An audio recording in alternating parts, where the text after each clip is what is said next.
And let's go to the States, where Tartan Week, the annual celebration of all things Scottish, is underway. The First Minister is going to be there, along with a host of figures from business and the cultural world. Ian Houston is part of the Global Scot network of worldwide Scottish business leaders, also an honorary professor at the University of the West of Scotland. He speaks to us now from New York. Hi, Ian.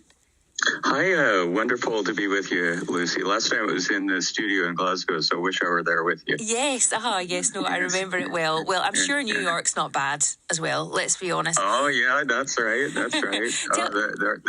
Yes, it's wonderful. I see Tartan Week and Tartan Day. These are, to me, it's about the tie, or more fittingly, the tartan that binds. We have these linkages while separated by an ocean. We do have so many connections to really be grateful for, to develop, to enhance. And so in many ways, you are here, your listeners, that last piece of those who are struggling in Scotland, who couldn't even imagine being here for this. Well, you are here. Listeners that may be struggling, you are here with us. And this is why we're doing this, to celebrate you and these connections. And how well does it go down with the locals there, Ian? It's extraordinary. I mean, this is, it comes as some surprise to New Yorkers walking the streets that, oh, there's the Scottish parade happening. Let's go watch that. But it is truly exceptional, extraordinary, encouraging. I need more adjectives. It really propels us forward. And it reminds us of the strength of coming together, Lucy, of the power of diaspora, the importance of these national and human relationships. We all need that now.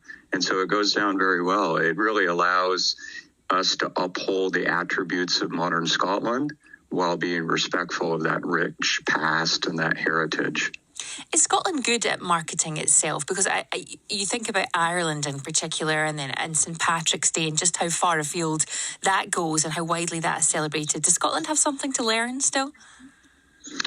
Always. I mean, we should always be at the disposition of learning, but the capacity of Scotland here in the States and North America and around the world, if we talk about the Global Scot Network, for example, other organizations that are mobilizing the Scottish Alumni University Network, it's a huge group of people. And so, yes, Scotland can always learn. It becomes a question of resources, but Scotland is doing very, very well. People are mobilized, engaged, excited about the future, and really doing remarkable things of bridging these connections. The First Minister has rightfully talked about this connection that we have, the business links, the trade, investment. That's at the heart of Scotland's what is now a centuries-old relationship with the United States. But of course, he would say, and others would say, it goes much deeper than that. It's cultural, it's educational, it's charitable links.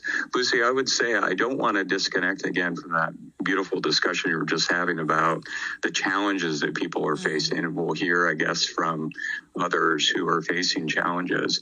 The reason we do this and the reason we have these gatherings and celebrations is to mobilize people so that Scotland economically can benefit, and philanthropic flows can be mindful of the people in Scotland who may be struggling.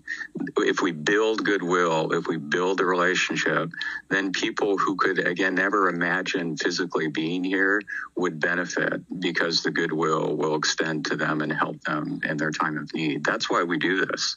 Another story we're reporting on today, and we'll be talking about this later, are tariffs, and the President, Donald Trump, expected to announce more tomorrow, which could impact the UK. Is that casting a shadow at all over discussions this week?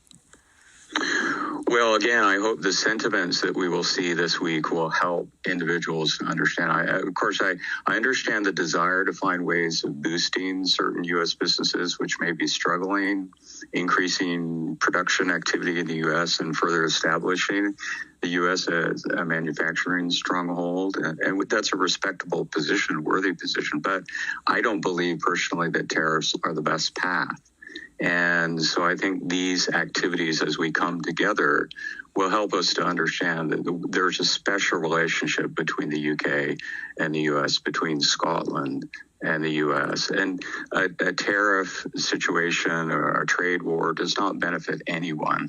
And so it's encouraging that President Trump and Prime Minister Starmer are actively speaking. That's encouraging. So I hope the sentiment and the goodwill that we'll all experience will filter into decisions related to tariffs. Finally, Ian, before we let you go, let's end on a positive. What's your favourite thing to do in Tartan Week? Have you got a highlight? Well, I am a people person, Lucy. I love to just be around people. I enjoy the expressions of the humor and the smiles and just giving a person a hug. It first and foremost, as we say, people are so central to Glasgow, and for me, that's the residue of that certainly is here, and that's at the heart of what I enjoy most, is just seeing people, friends, and wonderful individuals. Ian, thanks so much. Lovely to talk to you from New York here. That's Ian Houston, part of the Global Scot Network, talking to us as Tartan Week takes place in New York in the US.